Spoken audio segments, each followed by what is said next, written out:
Carolina wrote the book called You Can't Go Home Again. But another Dixie native son, Richard Todd, has discovered after years of being taunted by the Boo Birds in Yankee Land that there's nothing like Southern hospitality, New Orleans style.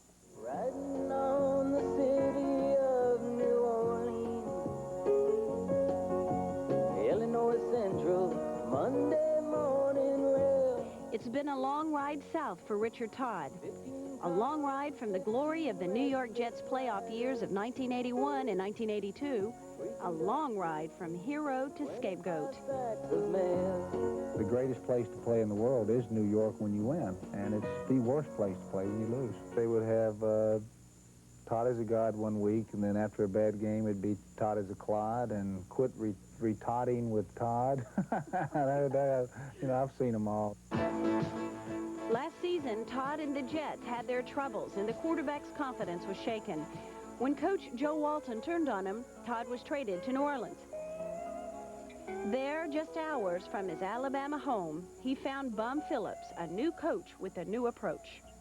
The pleasure of coming down here, it's not just coming down to the South. I came to the South, but I came to a coach like Bum Phillips. Bum is probably one of the last coaches around. By that, I mean he realizes what the player goes through. I think he really treats the player like a man, and in return, the player gives him all that he has.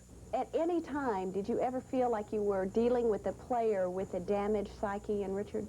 No, I didn't. He knows immediately when he makes a mistake, and he knows why he made it, and he knows how to correct it. And he admits he made it, and that's the big thing. There also was a possible wrestling match between Todd and Ken Stabler over the same starting quarterback position. But at age 38, Stabler has accepted his role as backup, helping Todd and nearly pulling out a victory in San Francisco this season when Todd faltered.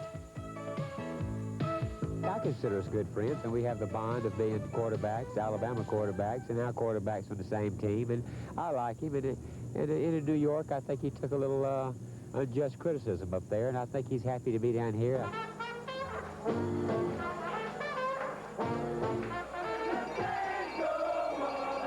New Orleans is a city of distinctive sights and sounds, but it's also a city that is clearly hungry for a winner.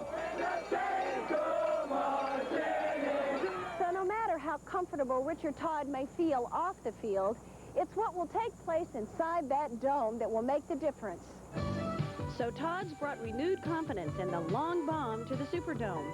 For him, the game has changed. Football has really been fun this year so far. We're 3-2, and things are on a roll right now, but it's just been a lot more fun. What if you hadn't been traded? What would you have done? I'd probably still be up there being booed and had things thrown at me and miserable. Todd is God, Todd is the clod. You know, Todd told me that Joe Walton had been very supportive, Brent, when he was the Jets' offensive coordinator, but his attitude toward Richard completely changed when he became head coach. And we did try to call Coach Walton about that, but he didn't want to talk about that subject.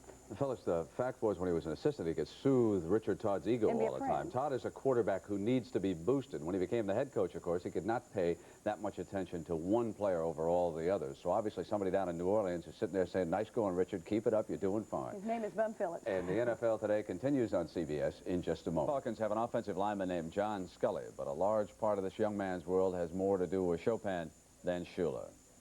Playing football on the offensive line doesn't help the dexterity of my hands any. My hands tend to swell up quite a bit.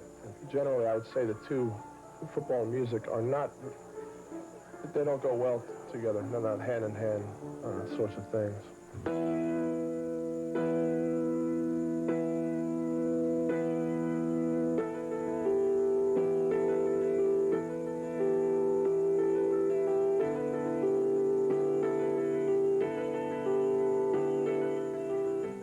Say music is equally as important to me as football right now. It's given me an opportunity to express myself in ways other than on the football field. I think I'm known to my close friends, and even some people that don't know me that well, actually as a piano player before a football player, because football is something that I will hopefully be playing for a while.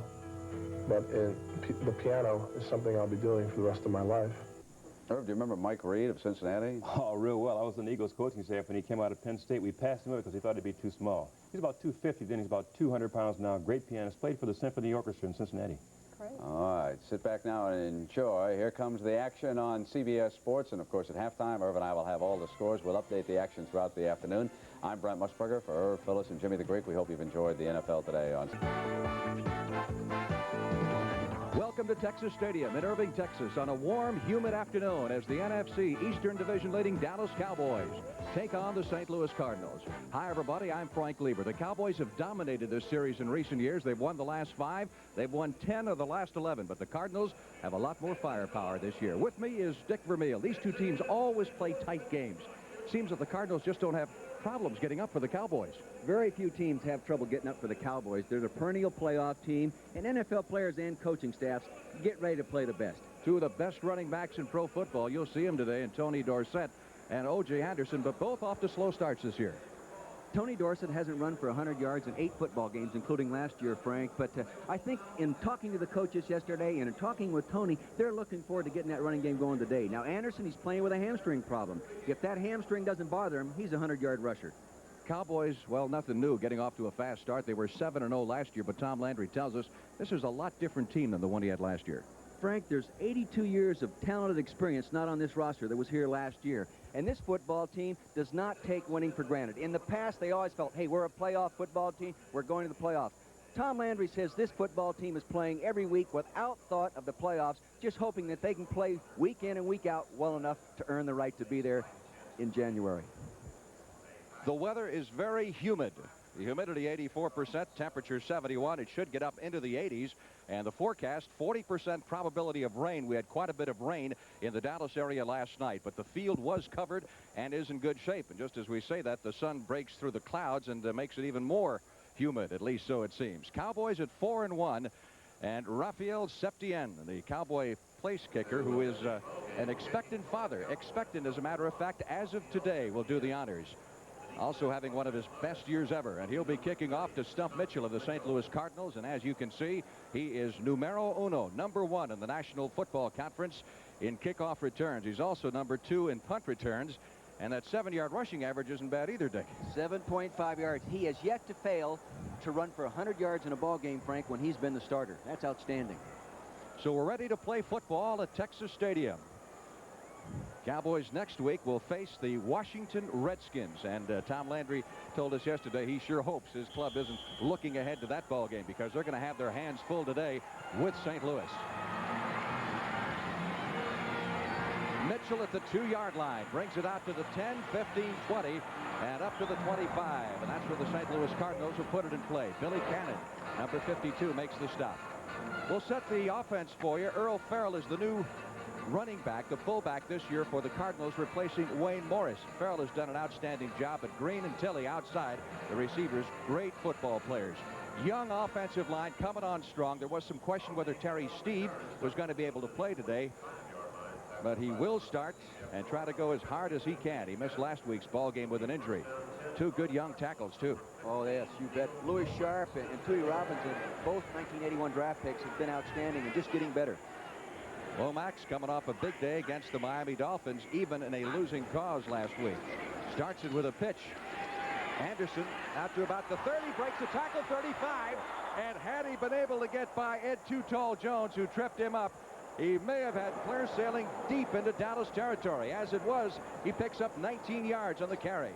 You can see the power that this big back now. Watch the quick toss to the left. Now he gets a nice block out of the left wing back, number 80. Right there, he gets the block on Anthony Dickerson. He cuts up inside the hole. Now watch the power right there. Shoulders go down. There's the time that's the advantage to be 230 pounds. Look at him go. Almost broke it. Officials spotted at the 44-yard line. This team is the #2 offensive team in pro football right now, and #1 in the National Football Conference. No question that they can move the ball. 1st and 10 at their 44. Lomax trying to get it downfield. Pass is incomplete, broken up by Everson Walls, as the intended receiver was Roy Green. Cowboys defensive line. Jim Jeffcoat is the newcomer this year, replacing Harvey Martin, #1 draft choice a year ago out of Arizona State. Bob Brunig, the middle linebacker, coming off an injury. He missed a couple of ball games, came back last week against the Bears. He's got some back problems. In this secondary, Tom Landry tells us is playing as good as, well, the days when Cliff Harris and Charlie Waters were creating all kinds of havoc. 2nd and 10. Cardinals at their own 44. Lomax with that great arm over the middle to Tilley at the Cowboy 40, down to the 30-yard line, and finally dropped at that point. First down. Dexter Klingscale and Everson Walls catching up to Pat Tilley, one of the great route runners in professional football. Tilley is lined up in the slot, and this drop back pass as the quarterback Lomax comes back, number 15. Now he runs a delay to the left of your screen. You'll see him appear. There he is. He ran a delay underneath, and Everson Walls, number 24, is giving him the foot race right there. Tilley is not real fast or real big, but he has great movement and good quickness. He can move those hips around, and he can shake people. 1st and 10 for the Cardinals. Very impressive on their opening series. They're at the Dallas Cowboy 31-yard line. Roy Green in motion across the backfield. Anderson inside the 30. Frank, you see what I mean about the power of the big back? When you hit him, you really have to get your pads into him, your helmet across in front of him, and actually sometimes pull him over the top of you. That size factor is something. He goes in the neighborhood of 6'3", about 230 pounds, and very physical. Takes a lot of punishment. His best game ever as an NFL running back was his first game ever in the NFL against the Cowboys when he ran for 190-something yards. 193 yards. Goes up in St. Louis. And the Cowboys been paying attention to Mr. Anderson ever since. 9-yard pickup on that play. It is 2nd and 1 from the 22-yard line of the Dallas Cowboys. Green split out wide. Farrell is the man in motion this time, and they give to Anderson, and nothing for him. Hagman, number 58, breaking through, number 58 from the left side linebacking position. Cowboys used to flip-flop those linebackers in years past, but they're not doing it. They're not doing it anymore. Here's Jim Hannafin. What a fine guy. You know, he started out in high school coaching in California, worked his way all the way up through Glendale Junior College, starting at Charter Oak High School in Covina, and yeah, really a fine guy to visit with and a fine coach. And no stranger to America, certainly. Tom Landry, the head coach of the Dallas Cowboys, number 2 winning coach in the history of the National Football League. 3rd down and 1. Cardinals at the Dallas 22-yard line. Randy Love trying to get outside, and he'll be close for the first down. Everson Walls over there on the far side as they put in Love, the 6-year veteran from Houston. I don't think he made it, Frank. Dallas did a nice job of making contact, plus good pursuit. That'll set up 4th down. The Cardinals need a yard for the first, and it looks like they're not going to go to the field goal. That surprise you?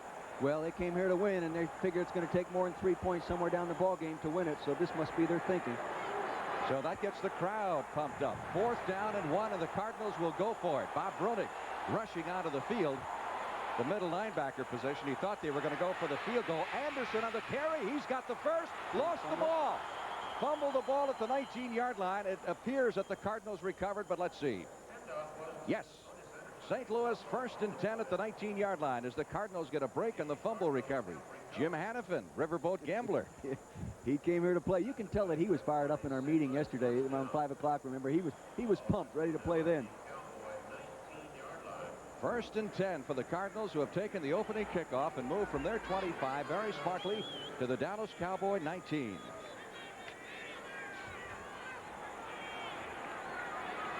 That is a strong-looking offense this year. The Cardinals are showing not many people have been able to slow them down. With St. Louis, you have to outscore them. Again, Anderson. This time, Dallas ready. Randy White, number 54. Coupled with Michael Downs, number 26 on the stop. Randy White is so tough to block. See him there in the 4-point stance. Now watch him come out of the stance. Now 2 people are on him right there. He cracks the seam, working inside out. Michael Downs, 26, did a nice job of straightening him up, and Big Randy, the gorilla, comes in and finishes him off. Loss of a yard on that play moves him back to the 20. Tom Landry was telling us yesterday that Randy has now been through training camp. You know, he reported the week of the start of the regular season. He said the last month has been his training camp. And now he's ready to play. Played very well last week. Cowboys defense going great guns. 2nd and 11. Lomax over the middle. Touchdown. Neil Lomax with a touchdown pass to the tight end, Doug Marsh. And the Cardinals are on the scoreboard. 20 yards on the throw.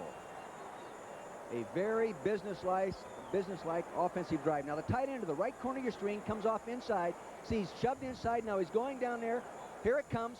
Doug Marsh as a wingback catching that ball inside the strong safety Dexter Klingscale. Nice Neil play. O'Donohue comes on to tack on the extra point. It's a very impressive opening drive indeed. O'Donohue, 8th-year veteran, has come back after that miserable game against the Giants last year. 17 out of 18 extra points, and now makes it 18 out of 19. As the Cardinals score their first possession of the day, 9 minutes, 40 seconds left to play in the opening period. Cardinals doing an excellent job mixing the run and the pass on their first trip downfield. 19-yard gallop in there by Anderson and a couple of key passes, including the 20-yard touchdown throw to Doug Marsh. O'Donohue kicking off. The Cowboys have McSwain deep, and also Gary Allen comes down to the far side to Chuck McSwain at the 15, across the 20, 25, fumbles, and who's got it at the 23-yard line? Dallas recovers the fumble. Cowboys offense will shape up this way. Gary Hogeboom making the 6th start of his career. Tony Dorsett looking for that first 100-yard game of the season. Hasn't had one in his last 8 outings, going back to December of last year. Cowboys offensive line is hurting. They're starting 2 new guards today, Glenn Titensir and Brian Baldinger, as Kurt Peterson is out, and so is Herb Scott. Frank, that's a little disadvantage for Dallas because of this type of line play that St. Louis Cardinals play. They do a lot of stunning, and it's tough when you're just a backup guard. You don't get that kind of work. Ron Springs and Dorsett, the setbacks. Tony Dorsett cutting back across the 25 out to the 28. Picked up about 5 yards on the play, as we'll set the Cardinals defense for you. It's a rare ball game. In fact, both defensive lines will play the front 4. David Galloway's been hurting some, but is back in good shape. And of course, Al Baker, one of the premier defensive ends. Thomas Howard in replacing Charles Baker at the strong side linebacker position. Even Howard is hurting. They've had a lot of injuries in that secondary. And Lionel Washington, one of the guys who's been hurt, is back in there. 2nd down, 5. Dallas with the football at its 28-yard line. Trailing 7-0 here in the first 5 minutes of the football game at Texas Stadium. Springs gets a yard or so up to the 30-yard line. Springs has been bothered with a pinched nerve in his neck, and indications are that Tom Landry told us you're going to see quite a bit of Timmy Newsome, who is Springs' backup. Titans here is the offensive left guard to the left side of your screen. Now he's coming off the ball right next to the center. See him firing out, blocking there, doing it. It was set him up, and then the tight end that was going in motion came in. It was playing a wingback position. Came in and trapped him. That's really tough, Frank, when a guy blocks you and then turns you loose to another man. Titensir was a defensive lineman in college at Brigham Young, like so many Cowboys offensive linemen of the past few years have been, and converted to offense. 3rd and 3. Hogeboom will put it up. Downfield for Dorsett. Dorsett at the 45 of St. Louis and out of bounds at the 39. Tony Dorsett, who has had his best year catching the football for the Cowboys. See Tony Dorsett now coming out of the backfield to the right side of your screen. See him right there? Now he's coming right to the right corner of your screen. He's laid up going to the corner pattern over Steve Nelson, number 38. Very well done. Very well done. Actually, coming out of the backfield like that, Frank, sometimes the defenders lose you, and all of a sudden you're right next to him before they recognize, hey, here comes a receiver. TD in his 8th year, one of the premier running backs in National Football League history. Cowboys driving from the Cardinal 39, Dorsett left side, down to about the 35. Bring you up to date on that Chicago Bears game and Walter Payton's pursuit of Jim Brown's all-time rushing record. 3-0 Chicago in the first period. Payton has 25 yards so far in quarter number 1, so he needs 42 to break the record, and when he does, we will switch to Chicago and you will see what happens. It'll be a very big day for him. Oh, can you imagine being the number 1? Minnesota leading Tampa Bay 7-0 in their contest at Tampa Bay. 2nd down, 6 for the Cowboys at the 36. Cosby trying to reach for the pass from Gary Hogeboom. Couldn't quite catch up to it. Thomas Howard, number 59, was out there defending. Talking to Hogeboom yesterday, he was more interested in the progress of the Central Michigan Chippewas, which is his old college team. He said they're 4-0 and they've lost their quarterback, and how about that? Well, they didn't lose many. What, they lose 2 games in his full career there? I think so. 19-2-1. Well, he was a great find for the Dallas Cowboys. And talking to E.J. Jr., he said Hogaboom, he thinks he's going to be another Dan Marino. May take him a little longer. Shotgun. 3rd down, 6. Dallas offense doing well, but most of it's been passing. Hogaboom fires a bullet.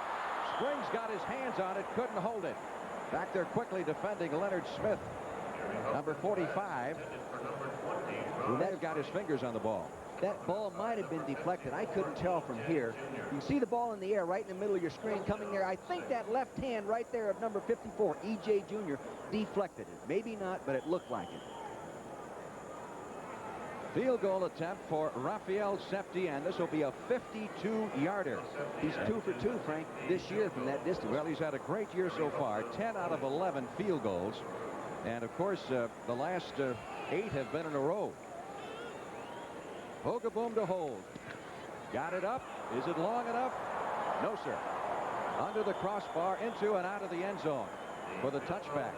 And the Cardinals will take over at the line of scrimmage with 7 minutes, 19 seconds left to play in the first period.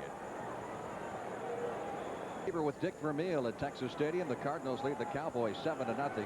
Septien missing that field goal, snapped his string at 8, and that is 1 shy of the Cowboys club record, which is held by Rafael Septien. So the Cardinals take over at the line of scrimmage, which is the 35-yard line. 1st and 10. See if they can move it downfield again. Lomax caught by Too Tall Jones and ripped down at the 27-yard line. All of a sudden, the sky went black. Too Tall must have come under Tootie Robbins, number 63, the right tackle, to get there. Now watch the right side of your screen.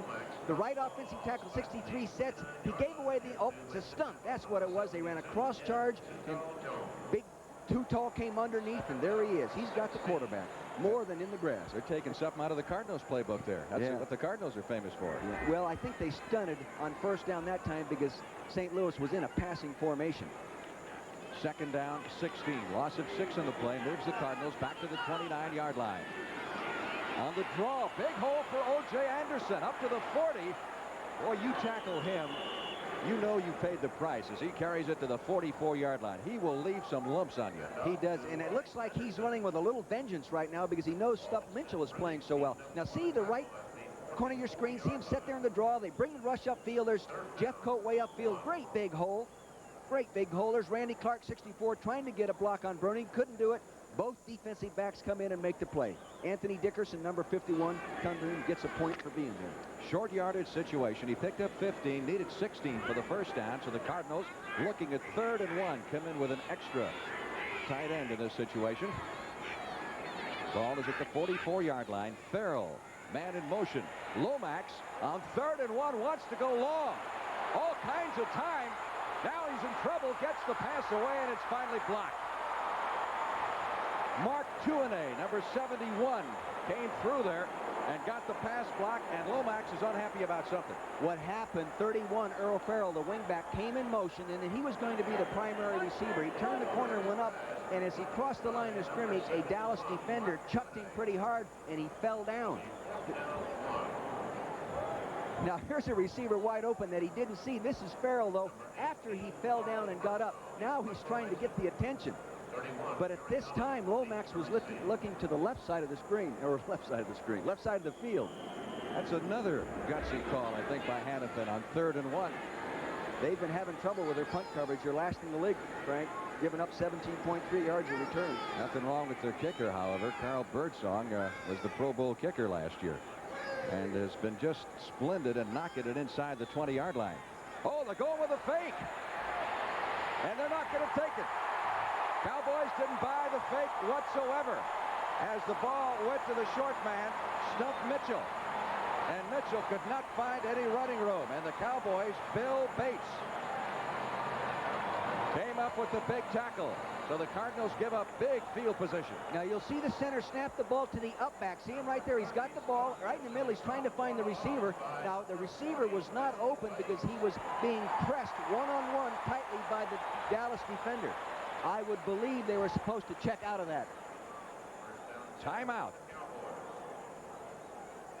Hannafin a little upset by what happened here, but it was obviously a call play. It was a call play, but I think Stump Mitchell, number 30, was supposed to check out of it if he didn't see what he wanted, you know, in regard to the coverage. Makes it a very short field for the Dallas Cowboys. 1st and 10 from the Cardinal 40-yard line. Dorsett, 40, 35, down to the 34. Tony Dorsett, who 6 of the last 7 seasons has had at least one 100-yard game against St. Louis. It seems he does some of his best work against the St. Louis Cardinals for whatever reason. He picked up 6 on that carry.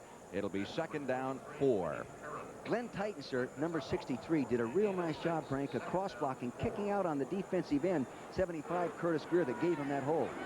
2nd and 4, Dallas at the 34-yard line of St. Louis.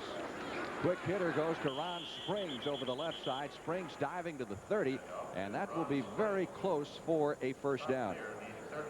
7-0 lead, nothing new for St. Louis. They had a 7-0 lead in each of the first 2 games last year. Just over 5 minutes left to play in the opening period. We'll bring you up to date on other scores. There's the Saints and the Bears, and Payton's rushing yardage. He needs 33 more to break the record, and again we'll go to Chicago when he does. Other scores. Washington ahead of the Indianapolis Colts, and Kansas City leading the Jets by a field goal.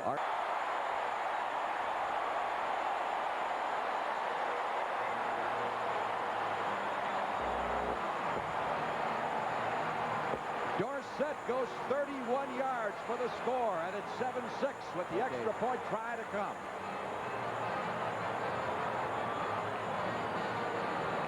Well, Dorsett in the first quarter has now picked up 46 yards rushing in 4 carries. Now you're going to see Dorsett wanted to go up inside, follow that, and he bounced it outside. Now Leonard Smith, number 45, did a poor job of tackling him right there. Here comes A.J. Jr. from the far linebacker position, but he couldn't get there. Poor tackling, really, by Leonard Smith, number 45. Septien to try the extra point. I get a feeling we're going to see a few points on the board today. Could be. It's good. So we're knotted at 7 with 4 minutes, 31 seconds left to play in quarter number 1. Touchdown run by Tony Dorsett, his longest run of the season. His previous longest run was 23 yards, and it's his longest run since he went 55 against the Cardinals on Thanksgiving Day of last year. The stumper, Stump Mitchell, standing back at the goal line, anticipating. Number 1 by Septien. He's number 1 in the NFC. That's Willard Harrell at the 10 who takes it instead. Across the 20, 25, 30, and up to about the 32-yard line. Let's take a look at that touchdown again, Dick. Dorsett right here is going to cross the formation, wanting to go inside, but it's clogged up. He bounces outside because his wingback does a real nice job of locking Nelson inside. The defender right here, Smith, does a poor job of making the play. Here it goes. Now handoff deep in the backfield. Now see him bounce to the outside. Now Smith, 45, has got to make that play. He did not do it. Therefore, Dorsett, one of the finer open field runners with great speed, goes ahead and puts it in the end zone. And, of course, it was set up by the fake punt situation that failed for St. Louis, which gave the Cardinals or the Cowboys only 40 yards to drive. 1st and 10, St. Louis at its 32-yard line. Roy Green in motion. Anderson on the handoff, hit by John Dutton at the line of scrimmage, number 78. Tom Landry told us yesterday this guy is having the best year of his Cowboy career. He was an all-pro with the Baltimore Colts, and he is having some year. They play him mainly on the run, and they take him out on the pass and put in Smerrick. You know, he looks thinner than he has in the past. Looking at him in the locker room yesterday, he's a tall, string-bean guy, really fitting into the overall philosophy of the personnel department. They like those lean and mean guys, Frank. Well, he lost a lot of weight coming in. He reported around 258, which was his lowest since he was with the Colts, really. Loss of a yard, 2nd and 11 for the Cardinals at their 30. Lomax back to throw it. Looks toward Anderson, finally decides to run it. 35, and he will just reach the 1st down marker at the 43-yard line before going out of bounds. Neil Lomax played his college football at Little Portland State. In college, he was really basically a sprint-out guy, which is the reason probably he wasn't a number 1 pick. He can really move around. That's true. And his scramble stats, 78 times coming into this game in his career for a 4.7 average. That's really a mobile quarterback. Other scores, Minnesota has a 2-touchdown lead on Tampa Bay. They're coming on a little bit, Frank. They certainly are. Patriots ahead in their game, and Denver talking about a team that's coming on, leading Detroit 14-0. 1st and 10 from the 43-yard line. Anderson maybe a yard on that play as the Cowboy rush defense seems to be stiffening somewhat. Mike Hagman makes the stop. That's the best place to stop him, on the line of scrimmage. Don't give that big guy room out in that secondary or against those linebackers to drop those pads and go ahead and use his physical strength against him. Stop him before he gets going. Time remaining in the first period. Dallas defense, according to Tom Landry, playing the best it has played in 4 or 5 years. They look like that on film and studying them in preparation for the ball game too, Frank. Playing real good, disciplined defense. Second down. Cardinals need 9 for the first down at their 44. We're tied at 7. Blitz late in the first period. Bromig was out there covering Otis Anderson, the intended receiver. We got a flag down on the play, but you called it, Dick. Anthony Dickerson, number 51, was coming, and Mr. Lomax had to get rid of the ball quickly. He wasn't the only one coming. They were bringing those safeties up there. Dexter Clinkscale, 47, was right in there coming off the corner on the strong side. Dick Jorgensen is the referee. He'll discuss the options, which apparently lie with the Cowboys. And we'll get the call. Illegal formation, offense, right tackle was not covered, declined, third down. Frank, you know what that means?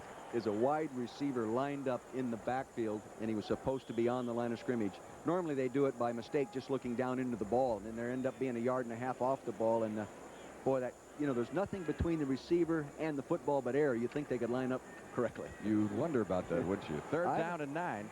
Does that irritate you as a coach? Believe me. Sounds like you've been there. I've had it happen many times. Cardinals at their 44. Cowboys showing blitz once again. They got Bates lined up at the line of scrimmage, looking like a sprinter. Here he comes. Lomax gets it away, does, and completes it, and I think he's got enough for the first down. As Stump Mitchell made a fine diving catch at the Dallas 45-yard line. Talking to Lomax yesterday and to some of the Cardinal assistant coaches, they said one of their primary concerns is the Cowboy safety blitz, which has killed him in recent years. Hey, the Dallas Cowboys, Frank, bother everybody with their safety blitz package. You prepare for it one way, 1 week, and one game. The next time they come and use it a different way. In this ball game already, just the preceding down on second and long, they came with a blitz. That down, Frank, what they did, they lined up as if they were going to come with the blitz, then backed out of there. Very clever blitz package. Cardinals told us yesterday they've been working on this Cowboy safety blitz since their mini camp, much less the start of training camp. First and 10 from the 45 of Dallas. Green in motion. Lomax in trouble. Dutton almost had him. Gets the pass away to Roy Green, and they wind up picking 8 yards out of the play. Dexter Clinkscale making the hit along with Everson Walls, but Dutton was through there like there was nobody in front of him. Well, that was a play-action pass, and they actually pulled their right guard. Joe Bostic pulled, and it made it look like a run. Now, watch the right guard on your screen, right? See him pull number 71? The tackle did not do a good job, number 63, Tootie Robbins. And there he goes. He's in there in trouble. Again, a great example of the mobility, how important it is to be mobile at the quarterback today. That catch by Roy Green marks the 46th consecutive game that he has caught at least one pass. Just over a minute left in the first period. Stump Mitchell, 35, down to about the 34, and that's going to be it. Of course, he needed just 3 for the first down. It looks like everything being in order, that the Cardinals should have the first down at the 35-yard line. Louis Sharp is the left tackle. See him there with his left hand down, number 67. He's blocking out here on Jim Jeffcoat, number 77. They played against each other in college. He's winning that battle handily, doing a real nice job. Gave the running back a little soft corner there, and the play had to be made by the linebacker and defensive back. Jim Hannibal saying that Sharp may be one of the smartest linemen he's ever run into. He said Sharp might be one of the sharpest. That's a good play on words. First and 10. Cardinals at the 35 of the Cowboys. Lomax. Dickerson has him on the blitz and tears him down. Back at the 49-yard line. Anthony Dickerson, number 51. Well, that's the second time that he's gotten the Lomax. Last time harassed him into an incompletion, and this time he gets the sack. They'll spot it at the 46. Dexter Clinkscale came in on the opposite side. Anthony Dickerson coming in here. See, number 51 cross charge inside, 77 going outside. Jeffcoat. Dickerson, 47 at the top. No time to throw the football. Nice job by Anthony Dickerson. Little cross charge there, Frank, going up underneath that defensive end. There's old Anthony Dickerson. 5-year veteran, played collegiate football at SMU, played a little bit up in Canada, and the Cowboys signed him as a free agent. Loss of 12 on the play. as the clock is run down to 8 seconds. That's the time remaining in the first half. I think that's his first sack of the year. Now, I may be wrong, but he came into the ballgame with 10 and a half. The clock apparently was wrong. It now runs down the final few seconds, and that is indeed the end of the first quarter. Here at Texas Stadium, it's the Dallas Cowboys 7, the St. Louis Cardinals 7. We'll be back in just a moment. Second quarter about to get underway at Texas Stadium. The Cardinals have the football. They're looking at a 2nd and 22 from the Dallas Cowboy 46-yard line after the blitz by Dickerson and the 12-yard loss. Lomax has been trapped twice thus far in the first quarter. Out of the spread or shotgun, Lomax looking downfield, floats it down and gets it to Tilley at the 30-yard line. Pat Tilley with those great hands, one of the premier route runners in pro football, does it again. He really has a nice move. Now watch him on your screen there as he comes off. He's pushing deep, pushing Ron Fellows. See him push shoulders forward, give him a little wrinkle. Now he's working back. Now watch him go up, get that ball, trying to always think about getting that ball to your body quickly so it can't be stripped. You want to teach your ends how to run routes. He would be, you could find worse than Tilley to follow on every play. He's a move man, Frank, a move man. So instead of 2nd and 22, you're now looking at 3rd down and 5. Time of possession, the Cardinals with the big edge. Dallas had their hands on the football just a couple of times. Lomax couldn't reach Stump Mitchell. And again, the blitz was there, and this time it was Dexter Clinkscale, number 47, who put a shot on Lomax. Here he is. You're going to see right there. He's getting back quick. He's trying to get to his hot receiver against the blitz because Clinkscale came up inside, and Stump Mitchell, being only 5'8" or 9, couldn't reach high enough to make that play. That's why they call him the Stump. That's why they call him the Stump. Maybe that's why he wasn't drafted higher than he was. But what a football player he's turned into. Is he a fine player? Though it's probably better than being called Livrona. That's his real name, Frank. O'Donohue, this will be a 46-yard effort as the Cardinals try to reclaim the lead. Frank, he's 3 for 6 this year, and overall in his career, he's batting .483 from this distance. Aaron, the holder, the kick is up. It's long enough, but he hooked it badly. No good. However, there's a flag at the line of scrimmage. The old hanky has been dropped again. Well, we've seen a lot of that this year. Not so much in this ball game, though. No. Not so much. It made it a lot more fun. Holding on the right up back. Offense declined. First down. So the Cowboys will take over at the line of scrimmage, which is the 28-yard line with 14 minutes, 2 seconds left to play in the first half. Back in Hannafin talking it over with his Cardinals as the Cowboys go to the attack. 1st and 10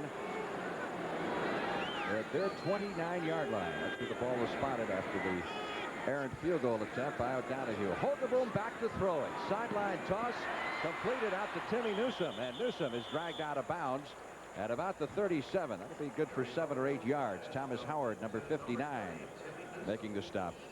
Newsome starting on strong.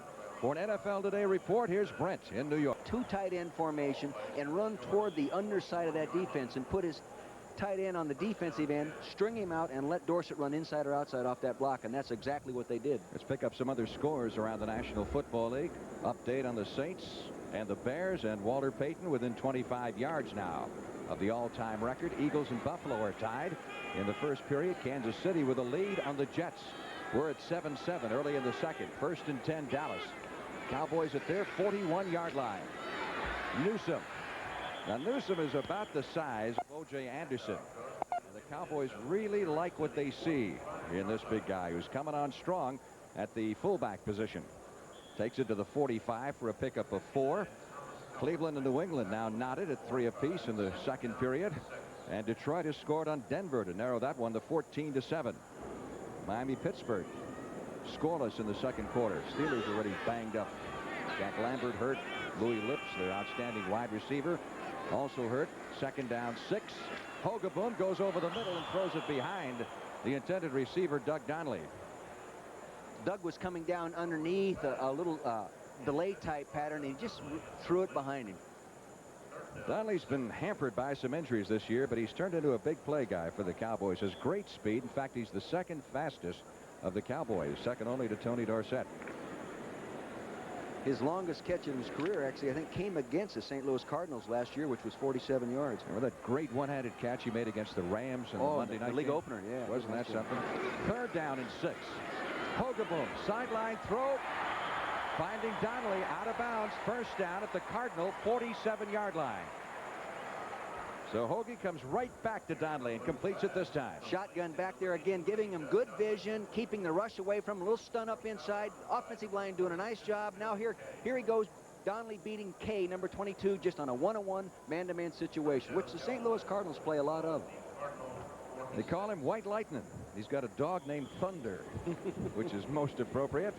And finally getting his break this year. You realize the Cowboys, of course, lost Drew Pearson, who was here at the game and was the honorary captain for the Cowboys in their silver season year.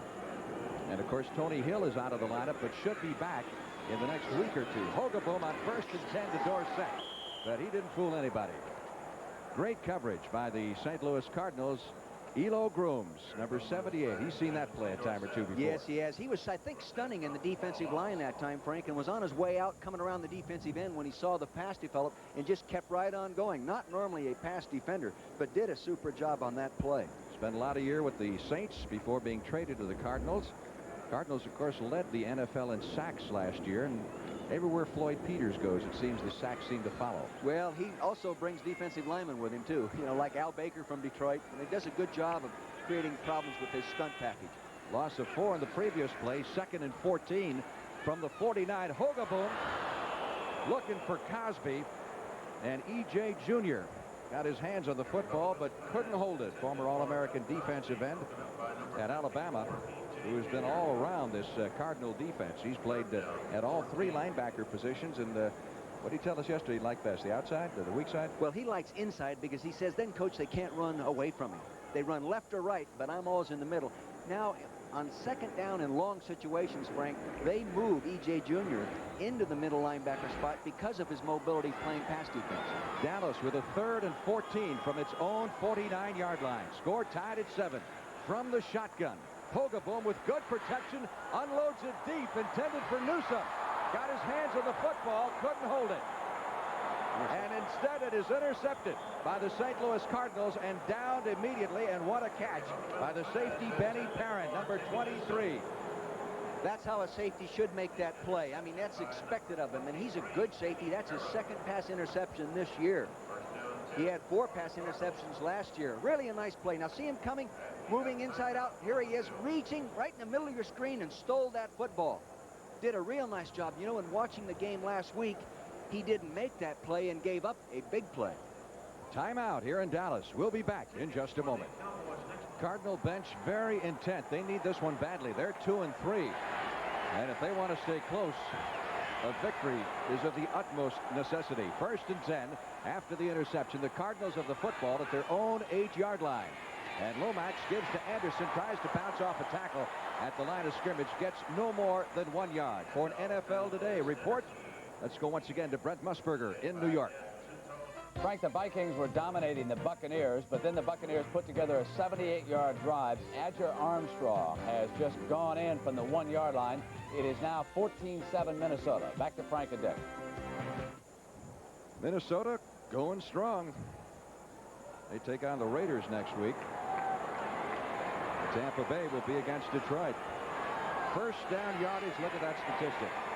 Lomax over the outstretched arms of Doug Marsh, the tight end, number 80. You know, you look back at that interception, and that was just about as good as a punt for the Cowboys. Better than a punt. Of course, their punters do a good job of, you know, laying that ball inside the goal line to the 10-yard line, but that time they don't have to worry about it going into the end zone. Cardinals looking at a 3rd and 9 from their own 9-yard line as Lomax looks to the bench for the next play. One thing, they've got 2 rookies behind Lomax. Anything happens to him, the Cardinals in deep trouble. You know, in talking to both coaches, Rod Dower, the fine quarterback coach and offensive coordinator, and Hannafin, they don't even want to talk about it. Shotgun, 3rd and 9. Cardinals deep in their own territory from their 9. Here comes the rush from the end zone. He gets the pass away. 1st down, Tilly, 25-30. We got a flag. Penalty marker thrown back at the line of scrimmage. So let's see what it's all about. Once again, Lomax going to Tilley, but it's a holding call. No, illegal motion is what they're saying now against the Cardinals. It will wipe out the gain and cost the Cardinals half the distance to the goal. I just saw a couple more gray hairs pop out on Hannafin's head. They ran that same delay type pattern where Tilley comes out, shakes and breaks a little bit to the outside, then comes back underneath, and he was on Fellows one-on-one and did a nice Illegal job. motion, number 67, offense, still third down. On Louis Sharp, the former All-American from UCLA, and perhaps the Cardinals' premier offensive lineman, so half the distance to the goal. Will move it back to the 4-yard line. It is third down and 14. This is blitz time. Blitz time. In playing Dallas in the past, you could almost say, guys, be ready, because they're going to come after you right here. Well, the Cardinals might be calling a quick throw, don't you think? Yeah. Let's see, they're all up there. Oh, they got one guy back. They're probably... No. Lomax from the end zone, no blitz. He gets it away. Roy Green is hit by Everson Walls after a gain of 5 yards. So the Cardinals will be punting from out of their end zone. Good job by the Cowboys defense.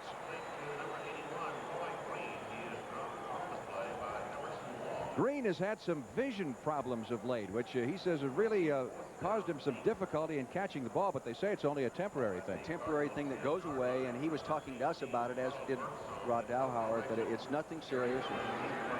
It's something to do when he's running. All of a sudden he loses vision just for a second, or blurred vision. Birdsong, 5 yards deep in the end zone. Gary Allen is deep for the Cowboys at the 50-yard line. That's a return type punt. Allen at the 42, 45 to about the 47-yard line. Not too good hang time, but 48 yards on the punt nevertheless. Timeout here in Dallas. With Dick Vermeil, it is 1st and 10 for the Dallas Cowboys at their own 47-yard line, following the 48-yard punt by Birdsong. So the Cowboy defense does its job, and the Cowboys have good field position to start this series. Dorsett tripped up at the line of scrimmage. Well, Tony got off to the fast start, which included the 33-yard run for a touchdown, but he's been slowed down here in recent moments. New England and Cleveland, Browns, who trailed in that game originally, now ahead 6-3. Washington and the Colts are tied at 7 apiece. Don't forget, next Sunday, showdown #1 between the Cowboys and the Redskins. It is always a war. It will be at RFK Stadium, and we'll have it for you right here on CBS. Second down, 9. Dallas from its 48. Hogaboom back to throw it. Out to Dorsett, hit behind the line of scrimmage and shoved back. Dorsett, the safety valve that time, and Wayne Smith, number 44, coming up from the right corner position to make the stop. That was a nice fundamental tackle. He really got his pads into the man, used his shoulder pads and wrapped his arms around and put him down to the ground. Heck, that's his 15th, Frank. That's his 15th solo tackle already this year. You're talking about players being lighter as Dorsett comes out. He reported to camp lighter than he has in sometimes at 183, 185 pounds in that area. He's normally over 190. Third down and 10. Cowboys at their 46. Hogaboom from the shotgun over the middle, intended for Doug Donnelly, who goes down to the heap. No flag, however, and again it's Wayne Smith, number 44, making the play for the Cardinals. Here's Wayne Smith, number 44, playing up there in a bump and run position. See him work to the inside right there, wants to take away the inside. Now Donnelly comes inside, and he plays the ball nicely, going for it at his highest point, bats it down for his 6th pass defense this year. Knocked down 6 already. Wayne was the guy the Lions gave up on when he had a bad Monday night game, and they cut him. Cardinals picked him up, and they've got some good play out of him. Yeah, you really have to be careful of blowing your top as a coach, and that happens. Danny White to punt. You saw Stump Mitchell, the deep man, standing on the 15-yard line. High snap, pulled down nicely by White. High punt, but short. Out of bounds, somewhere in the area of the 30-yard line. So not a very good punt by Danny White. 8 minutes, 23 seconds left to play in the half. 7-7. We're here at Texas Stadium, and the time remaining in the first half. And again, to bring you up to date on Walter Payton's progress toward Jim Brown's record. He is 20 yards away, and as soon as he reaches that magic mark, he needs 67 on the day. We will switch to Chicago, and you will see it. First and 10. Cardinals from the 29-yard line, their own end of the field after a poor punt by Danny White. Nice fake. Lomax on the rollout, can't find anybody and has to eat it. Mike Hagman finally ran him down, number 58, but Lomax seemed to buy some time by rolling out and then couldn't find anybody. It was a misdirection play in there. They pulled the lineman to come out to protect for him. He got out there, but the coverage was very good by Dexter Clinkscale and Everson Walls. Now watch the quarterback make a little fake in there. See, watch it back. He makes a fake. See the guard coming out right now? There he is. Steve is on Hagman right now. He's out there all alone, but he can't find the receivers. Come on, guys, get open. No way. Here comes Hagman. Good job. Looks like his own man is going to block him or tackle him right there. Third trap for the Cowboys here in the first half. It is second down 12 for the Cardinals at the 26-yard line. Going with a one-back set this time, and they give to that one back who is O.J. Anderson. And Anderson will take it to the 30, which is about where the original series of downs started. Wrapped up by Bob Brunig, number 53, the middle linebacker, getting closer in Chicago on Walter Payton as he closes in on Jim Brown's record. He has 50 on the day. He needs 17 more to break the record. And again, we'll be switching to Chicago when it happens. We have 7.5 minutes left to play in the first half of this one at Texas Stadium. We're tied at 7 apiece, the Cowboys and the Cardinals. Now we understand that the Bears have turned over the ball to the Saints in Chicago, so we'll wait a little while longer. Here's Lomax wanting a timeout. Neil Lomax thus far this afternoon has hit 6 out of 11 for 85 yards. So the Cardinals call time. Cowboys 7, Cardinals 7, back in one. Those Cardinals with a third down. They need 9 for the first down at their 30-yard line. Tied at 7. They've got Clyde Duncan, their number 1 draft pick in the lineup, one of 3 wide receivers. He's from Tennessee. Speedster off to the right-hand side. Tilley and Green off to the left from the shotgun. Lomax looking downfield, drills a bullet to Tilley at the 50, and he takes it to the 43-yard line of Dallas, first down. Well, Mr. Tilley has been open a good part of this afternoon. That's a 27-yard pickup. The Dallas Cowboys went zone that time, just playing loose and conservative. Now you'll see he takes the snap and he's going to sprint right out to. Now watch him. There he goes. He wanted to draw the rush up inside like he did with Too Tall. He's out there clean, giving the receiver more time to work open downfield in the zone. See nobody around him really tight. Tackle made there by Mr. Bates. Who else? Number 40. Tilley with his third catch for 69 yards. So he comes out of the lineup for a breather. And Duncan, the number 1 draft pick, is in there. It's a first down for the Cardinals at the Dallas 43. Anderson up the middle. Dexter Clinkscale caught him from behind at the 40-yard line. For an NFL Today report, once again, here's Brent in New York. His game ready. Second down, 8. Cardinals at the 41-yard line of the Cowboys. O.J. Anderson, nice cutback, 40 down to the 35-yard line. That's the old sweep play we were talking about, Chuck. He picked up about 5 on the play. Let's see where they mark it. They'll mark it at the 36. So that'll set up third down, and the Cardinals looking at 3 for the first. Anderson has 56 yards rushing in 12 carries. He's doing a real good job because Dallas has been very stingy against the run. Other than against the Chicago Bears. That's right. Bears really got to the Cowboys last week for 283 yards on the ground, which is the second highest figure the Cowboys have ever given up. Lomax with a rainbow intended for Roy Green, but Green looked like he was starting to cut toward the middle of the field. Lomax overthrew him by a mile. Breakdown in communication there. Lomax was expecting him to go ahead and fade deep against that bump and run coverage, and he didn't do it. Roy Green just went down, pushed up, and then came underneath in sort of a short post type move.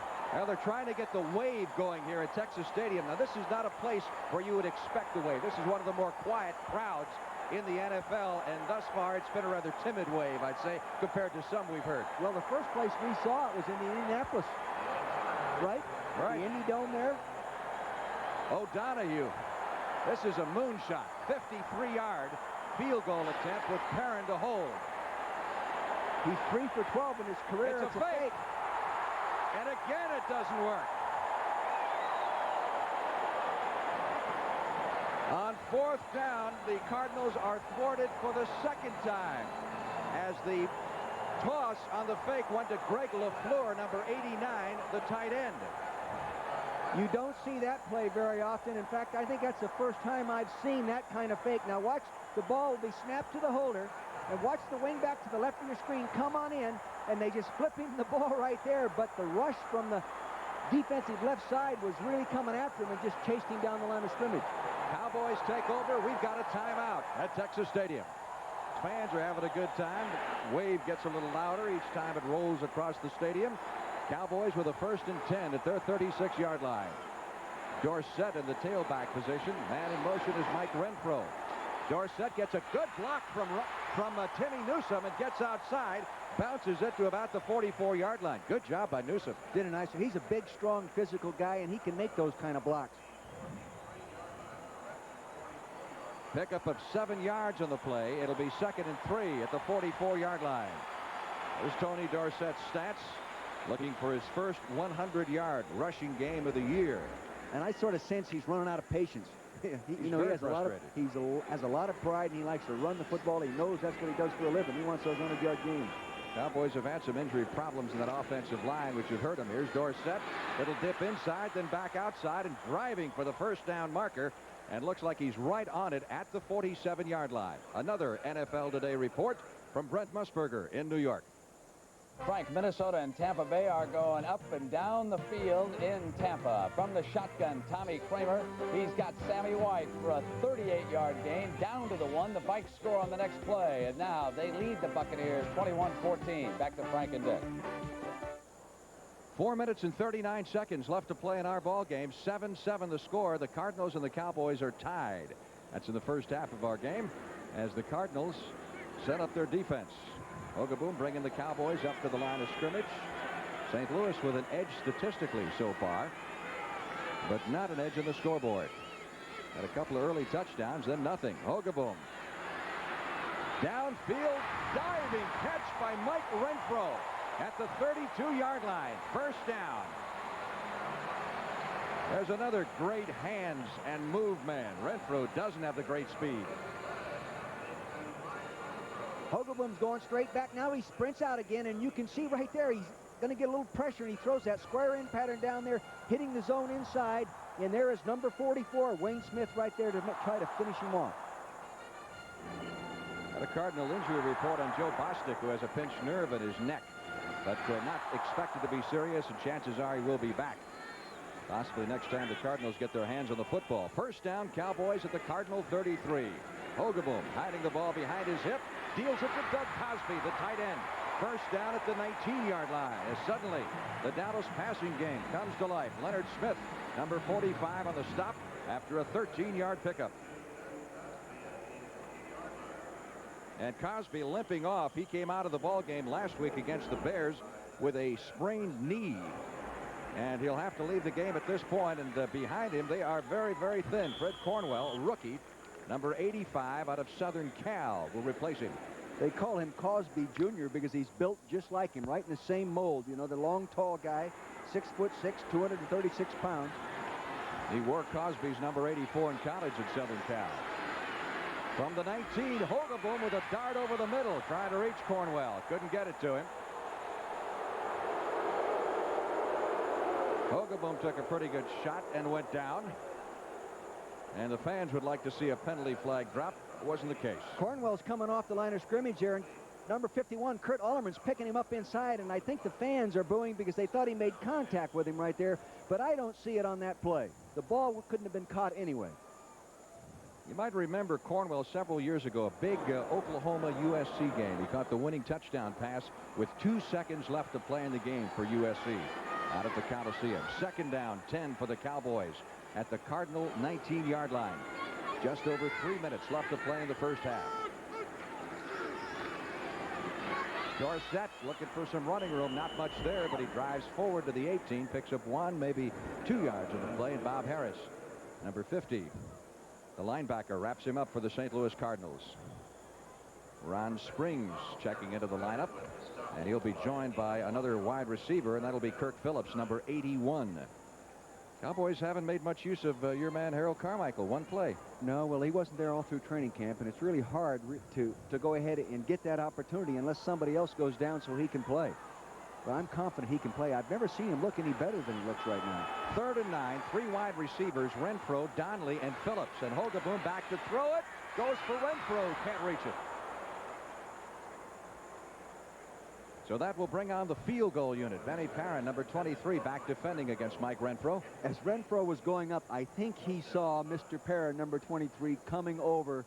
And that will distract you. I think it was a distraction because you could see him being just a little hesitant right there.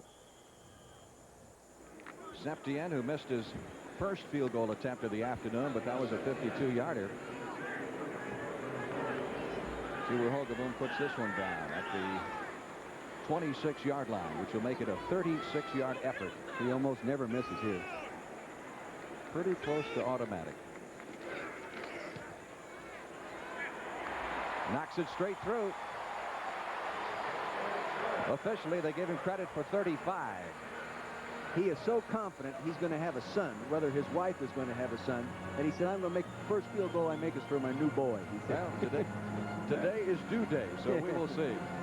College football. That was the difference as Illinois beat Wisconsin. Again, the update on the Walter Payton situation, nearing Jim Brown's all-time record. And when he reaches it, we'll cut to Chicago, whether it's second quarter, halftime, third quarter. He is only 9 yards away, so it could happen really in the next few moments. Cowboys have the lead for the first time in this game. Septien getting ready to kick off. And the Cardinals will go with their usual 3-deep formation, which features Stump Mitchell in the center and flanked by Willard Harrell and Randy Love. Love on the left of your screen and Harrell on the right.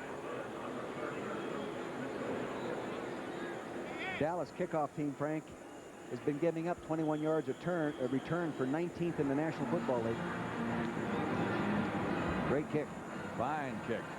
Stump Mitchell a yard deep, elects to run it out. 10-15, and slips and falls at about the 18-yard line. Tried to get up and go again, and we got a play. In fact, we got a couple of them. Mr. Bates finds his way to that ball, doesn't he? I just watch him. I forget about there's 21 other guys. I just zeroed on him, watch him come down there. He is fun to watch. There is no question about that, and a prime contender for that new spot in the Pro Bowl this year, which goes to a special teams player. No foul on the play. No foul. Well, whoever got hit by Bates probably thought there was one. So Walter Payton in Chicago right now has rushed for 58 yards, needs 9 more to break Jim Brown's record. And when he does, we will go to Chicago. We have 2 minutes and 17 seconds left to play in the first half here at Texas Stadium, with the Dallas Cowboys leading the St. Louis Cardinals 10-7. Lomax 7 out of 13, 112 yards. First and 10 Cardinals at the 19-yard line. One back setup, and that one back is O.J. Anderson. Lomax with the pitch to Anderson, trying to get it outside. Mike Downs got the first shot at him and sent him reeling toward the far sideline. Finally, he was bounced out of bounds. Michael Downs is a very fine fundamental tackler, but did you see then, Frank? He goes to tackle him, doesn't knock him down. He just keeps right on going, and he gets out of bounds. But he is so strong.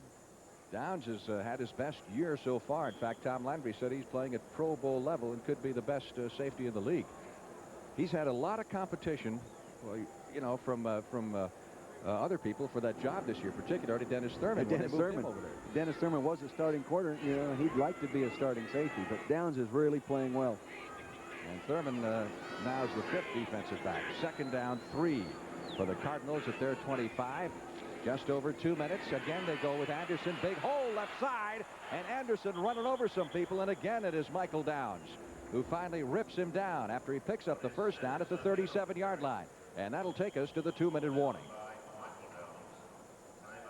2 minutes exactly left to play in the first half here at Texas Stadium, which is starting to turn into somewhat of a defensive battle. Tom Landry getting the word from the officials that we are at the 2-minute warning. Now you can see on this little play here, the running back standing right in the middle of the screen, step one side to allow the guard and tackle to get around him from him. He gets a nice block right there by Joe Bostic, 71, and there he comes through. Now watch the power on him. See that? Mr. Downs, number 26, gets him down finally, but you can see you're going to give a little ground when you make contact with Otis Anderson. Jim Hannafin on the sidelines with his quarterback, Neil Lomax. Coming up next week on the NFL Today, Irv Cross is going to profile Danny White. Now, Danny's had the big demotion this year, and talking to him, he takes it with a lot of class, doesn't he? He really does. You know, it's so simple for anybody to start griping and complaining about the situation you're in, especially when you really didn't lose your job. You're, you know, like the second all-time quarterback from a rating standpoint in the National Football League, but... And after that, a full schedule of games coming up on CBS. 1st and 10, Cardinals at the 37-yard line. Cowboys have 3 timeouts left. The Cardinals have 2. This time they give us to Stub Mitchell. Peels off 1 tackle at the line of scrimmage, but doesn't get far. He got away from Billy Cannon and got 3 or 4, and then Mike Hagman, along with Bob Brunick, making the stop. I wonder if Anthony Dickerson got hurt, because Cannon's been in there a number of plays here now, and he's a backup outside linebacker. They've indicated they're going to work him in. Coming up at halftime, Brent Nerve scores and highlights, and for certainly an update on that Walter Payton situation in Chicago. 2nd down and 7. Greg LaFleur, the tight end, flanked wide. Lomax going downfield, looking for LaFleur. Finally decides to go over the middle instead. When in doubt, go to Pat Tilley. 1st down. Cardinals at the 47-yard line. And the Cardinals will call a timeout here. That will leave them with just 1 with 1:10 left to play in the first half. And again, Lomax will come over to confer with Jim Hannafin and company. 13-yard pickup on the play. And there's the man who leads the #1 offensive team in the National Football Conference.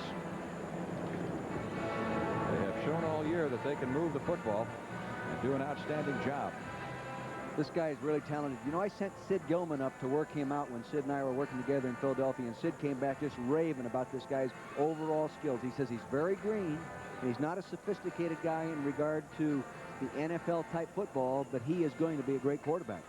And Lomax himself was telling us yesterday, he said he recalled in his college days, you know, some wild things. Once he threw 77 passes in a single game and completed 48, and they lost the game. I know it. But you know the other thing? He threw 7 touchdowns in 1 quarter. I've never heard of that. No, I haven't either. 7 to 6. That's 43 points. Yep. Even I can figure that out. 1st and 10 for the Cardinals at the 47-yard line of Dallas. Other scores, as we bring you up to date, Buffalo leading Philadelphia. Been a long year for your old Eagles so far. Redskins in command of Indianapolis. Cleveland over New England. And Miami has jumped on Pittsburgh 7-0. Well, Dan Marino has looked so good this year. Oh, he is a super player. Remember, we saw him last year. We were impressed from the moment we saw him. We'll have all the scores and highlights coming up at halftime, and that's only 1:10 away. 1st and 10, Cardinals at the Cowboy 47-yard line. Once again, the single back set. Lomax going to Roy Green. Breaks the tackle. He's at the 30, and he can move. 25, 20, 15, 10. Roy Green is knocked out of bounds at the 3-yard line. It was, boy, what he did after the play was absolutely spectacular. That was a strong safety blitz and a side adjustment pattern made by, see now, watch Green, number 81, the left side of your screen come off. He saw the blitz. He slants to the inside. There's no help inside because the safety did blitz. 24, Emerson Walls, normally a better tackle, doesn't make the tackle. You can see that this guy can run with the football. A former fine kick returner and punt returner. He got a great block by Tilley right there at darn near put him into the end zone. He has had some of the biggest moments of his career against the Cowboys. He once returned a kickoff 106 yards to tie an NFL record. So the Cardinals knock it on the door with 1 minute left to play in the first half, have a 1st and goal from the 3-yard line, and they go to the ground attack, give it to Mitchell, and Mitchell is down to the goal line, if not in. They didn't signal, but it looked like he was in. I have not seen a signal yet. There is no signal given. The Cardinals bouncing around like he scored the touchdown. In fact, Stump went in, got up, and spiked it.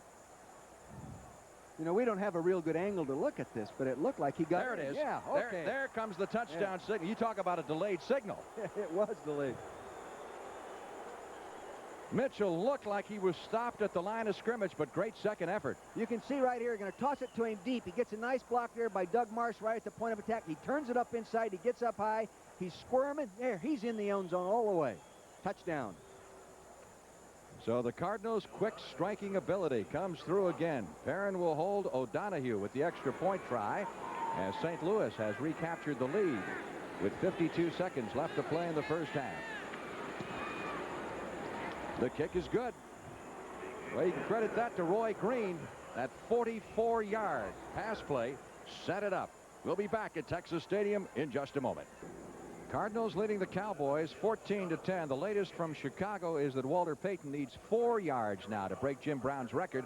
But the Bears have the ball down to the 2-yard line. So if they score, obviously, he's not going to get the 4 yards on this trip down the field. O'Donohue with a high kick coming down very short and fielded and run out of bounds by the Cowboys' Norm Granger, number 28. I would say he really got under that one. He did that on purpose. That's a specific style of kicking, and he popped it all the way up on top. Now let's take a look at that touchdown. Watch the big offensive tackle right here do a pretty nice job on Too Tall Jones of blocking him, turning him out, preventing penetration so he could turn back up in here and get started for that touchdown. Here we go. Now watch Tootie Robbins come off. See, now he turns Too Tall, knocks him off the ball outside. See that hole? That gave him just enough room to get up in there before that backside pursuit could give him a nail in the backfield. Cowboys' 2-minute offense has been reduced to 52 seconds. They have their timeouts left. First down from the 25-yard line. Hogaboom out of the shotgun, looks to the sideline, and spears Ron Springs. And Springs is belted out of bounds over there by Leonard Smith, the strong safety, number 45. So Payton needs 3 now. But again, the Bears are knocking on the door, and I don't think there's 3 yards between the goal line. In fact, we get word now they have just scored. Walter Payton just scored in Chicago on a 1-yard run. So that's that for that series. So chances are the next time the Bears get their hands on the football, he will break the record. He needs just 3 yards in that game in Chicago. And when he does, we'll switch you there. Second down, 7. Cowboys from the 27. Hogaboom over the middle. Renfro, 45, 50, hurdles a tackler and down to the 42-yard line. I didn't know he was a hurdler. No, I didn't, but I'll tell you this. Leonard Smith just got a penalty called on him. It's going to put the ball darn near in field goal position, I think. Number 45, let's see. Hogaboom is claiming late hit. There was a penalty thrown, and the obvious thing would be personal foul. And that's what it is against the Cardinals, and that's going to move it to inside the 30-yard line. Now watch this as he comes off the ball. Here he is. He's working inside Mr. Smith, number 44. He gives him a little move right there. See him shake and break, comes inside.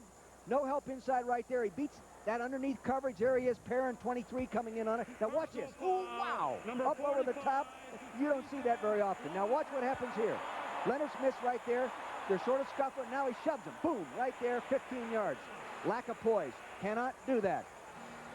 That can really cost you, and it does cost the Cardinals. 15 big ones, which moves it to the 27-yard line, and the Cowboys will have a first down with 38 seconds left to play in the half, and Jim Hannafin not happy at all.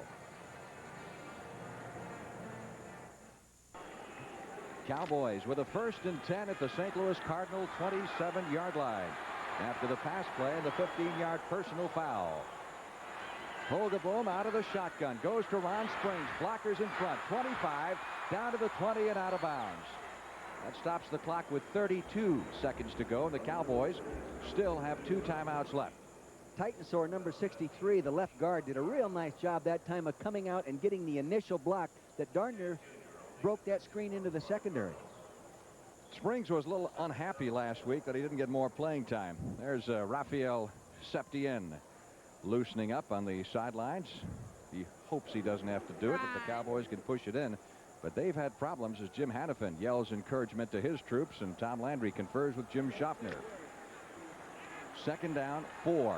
Dallas at the 21-yard line. Cowboys with 2 timeouts left and 32 seconds on the clock. Hogaboom looks far sideline for Renfro.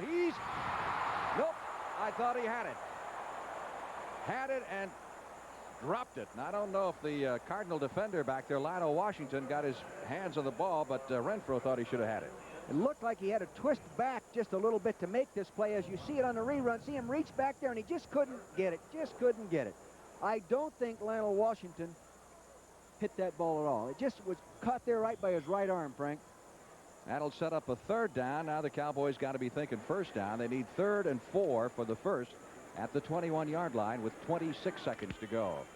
The big thing he doesn't want to do is take a sack now and just make that field goal a little bit longer. Phillips to the left side. Kirk Phillips. Renfro to the right. And Donnelly is in the slot. Hogeboom from the shotgun. Pressure on. Gets it away this time for Donnelly. Overthrown. I like about the same pattern, only instead of Renfro was Donnelly. Yes, and I think they went zone coverage that time, and Lionel Washington was able to drop back underneath that and darn near intercept the ball. They'll get the Cowboys for a holding call here, I believe. So the Cardinals will have the option whether to take the penalty and push him back or have it be 4th and 4, and the Cowboys would have to go for the field goal. They're going to try to get Septien a little further out of range. Holding number 61, offense, still 3rd down. Now that's a interesting call there. Do you set up 4th down and make him kick a field goal, or do you push him back here with the hopes of on 3rd down they pick up the 1st now and keep it going? No, I think you push him back right here and try to get the pressure on him. This is a good pass rush defensive line. They've sacked the quarterback a number of times, especially last year. That's what I think they're thinking about, getting him back there a little bit further. Well, they haven't gotten the Hogeboom today. 3rd down and 14. Hogeboom. Renfro trying to pull that one down, incomplete. Tight coverage by the St. Louis Cardinals, and the Cardinals' strategy pays off, and now some harsh words being exchanged, and Renfro's right in the middle of it. One of the smallest guys on the field, talking to both Lionel Washington, number 48, and Smith, number 44. Come on, guys. Make contact between whistles, not after. It doesn't do you any good. You lose your poise in that kind of situation. It was nice coverage, really, by Lionel Washington. The ball was thrown up high. You can see him backpedaling right there, number 44 to the right of your screen, little square in. He goes up for it. Did a nice job of coming over the top. Very well defense football by Lionel Washington. Lionel's already defensed 7 passes. Intercepted 8 balls last year. Here's Septien, 48 yards away. He has missed from 52 and hit from 35. Gets it away. It is long enough. It is no good, but there's a flag. There's a penalty marker thrown at the line of scrimmage as Septien was decked. Roughing the kicker. That's a 1st down. See what I mean? Here we go now. You can see him coming in here. You cannot hit the kicker. You're up over the top. He runs into him. That is a personal foul. And sometimes you get upset when those things are called, but that's the way the rule reads. Number 45, Leonard Smith. Into the kicker, number 45, defense. 1st down. Of course, the clock is a factor here. The Cowboys have only 11 seconds left here in the 1st half. That's the time remaining. They still have 2 timeouts. So what do you do? Take one shot at it and then give them another field goal attempt, or do you kick it again? I think they'll take one play. I think they'll go with one play. That's what they're going to do. Septien comes off. The offense comes back on. Landry very seldom in his coaching career, when I've been around him, ever makes a mistake in these situations. He is just super in the 2-minute phases of offense. Maybe the best in football. 1st and 10 from the 26. 11 seconds left to play in the half. One shot at it for the Cowboys, and then the field goal try if it fails. Hogeboom goes to the sideline to Ron Springs. Springs did not get out of bounds, but they have 2 timeouts left, and they use one of those to stop the clock with 5 seconds to go, and now it's a little bit too tight to try another play, and Septien comes on. You can see how critical the little things are in a football game like this. Both teams playing hard and intense, but a 15-yard personal foul that need not be executed in any way by the defender, then a roughing the place kicker penalty. That's 20 yards they've moved the ball up there. And that, when you're giving that kind of yardage to a kicker the quality of Raphael Septien, you're making mistakes. You're beating yourself. Coming up at halftime, scores and highlights and an update on Walter Payton's progress toward the NFL rushing record of Jim Brown, and he is just about there. He needs 3 yards And that game in Chicago has reached halftime, so he won't get them till the start of the second half. Probably occurred during our halftime coverage. Septien now from 36 yards away. Hogaboom to hold. He hasn't missed this year from this distance, Frank, and he's batting .830 in his career. That's a pretty good batting average. Still hasn't missed. Septien rams it through from 36 yards out. That makes it a one-point ball game. The Cardinals leading the Cowboys 14-13. We still have 1 second left to play in the first half, so time for the kickoff. And that will be it. Head coach Tom Landry. You look at Tom, you look at him at the practice field yesterday. This man is 60 years old. You believe that? Is he in great shape? You know, he really doesn't look 60 years old. I don't know how a guy 60-year-old is supposed to look, you know. I guess it depends on what you do for a living, but you talk about a tough way to make a living. 25 years as an NFL head coach. You know, he is one man ahead of him in victories, and that is the late George Halas. Right. And we figured it out the other day. It would take Tom another 7 years of coaching, averaging 12 wins a year to pass Halas. I don't think he's going to. I can't believe that's one of his goals in life. I think he'll be playing golf. You know, he'll be playing golf by that time. Septien will kick it off. I imagine he'll just send a little squibber down the middle here to make sure it gets covered and nothing in the way of a return. Coming up to the press box earlier this morning, I came up the elevator with Coach Landry, with Tom, and it's amazing how relaxed and calm he seemed to be. You know, in contrast to, say, my personality, other coaches, though, Coach Madden, you know, and those guys, we all get wound up. Here he is with that tremendous poise. John Madden was calm compared to you. No, hey, no, don't say that.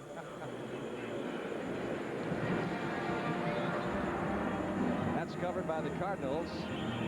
Earl Farrell at midfield as time runs out in the first half. Interesting first half of play. Cowboys and Cardinals always seem to play it close, and this is no exception. So that's the end of the half. The score, the Cardinals 14, the Cowboys 13. Dick and I will be back shortly. All right, Walter Payton is closing in, Irv. I think he's going to get it on his first carry in the second half. Well, second half. You know, Ditka told me earlier in the week, I hope he gets to 67 yards in the first carry of the game. You know, we got so much emphasis on Walter Payton, we forget there's also a game out there, and the Bears right now are leading the Saints in Bum Phillips. It is 13-7. Payton, 15 carries. Payton was stuffed at the end zone. They came back with Walter. He went airborne in, and Chicago took the lead 13-7 after the extra point there. Washington and Indianapolis, and a big afternoon so far for Joe Theismann. Theismann came in with only 4 touchdown passes, and take a look at what he did right off the bat against the Colts. Here is Art Monk, one of the most talented wide receivers emerging this year, and Monk going to the right side, and Joe pulled out, quickly threw the ball, and it was 6 more, and now Washington is moving toward a 4th straight victory. It is 28-7 at the half. The Jets in Kansas City, Jets lead it by 1, 10-9 there in the third quarter there. Philadelphia and Buffalo, the Eagles are in command by 7, 17-10 at the half. Cleveland over New England. This is a battle of the field goals so far. They're into the third quarter at 9-3. Minnesota and Tampa Bay, and Irv, a lot of offense in this one. Boy, of course, the Vikings are happy to see Tommy Kramer trigger the offense today, Brent, because he had assorted injuries. Here, Kramer goes to Ted Brown for a 13-yard touchdown strike. And John McKay is concerned about getting his offense started, and he does it with this guy, Steve DeBerg, who goes to the speedster number 89, Kevin House, for a 7-yard touchdown strike. But Kramer comes back again. Sammy White, who's made one big play after another for the Vikings over the year, makes a spectacular catch here, taking the ball inside the 5-yard line. A few plays later, the Vikings scored, and there it is, 21-21 in the third quarter. All right, Irv. Now, some other scores. Denver over Detroit right now. Bit of a surprise with the ease the Broncos are doing it off of grass, where they are much better at home. On that rug, they're playing a good game today. Miami and Pittsburgh, Dan Marino, a couple more touchdown passes, routing the Steelers 21-0 at the half. And, of course, St. Louis and Dallas. Here it is 14-13 Cardinals over the Cowboys. Walter Payton is back on the field in Soldier Field. We'll update that story when we continue with the NFL Today on CBS after these messages from your local station. Walter Payton has just done it. Let's go out to Soldier Field now and join Tim Ryan live. Tim? Ladies and gentlemen, Walter Payton has just set a new National Football League career rushing record.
Well, Tim Ryan and Johnny Morris at Soldier Field, where history was made on a 2nd and 9, a pitch out to Payton going left. It wasn't what you call a spectacular run, 4 or 5 yards, but it was enough to put him over the hump as Payton leaps forward, gets the record, and it's the day he'll remember for a long time. And I think every NFL fan, when you stop to think that you have rushed for over 12,000 yards, you put that into a couple of miles.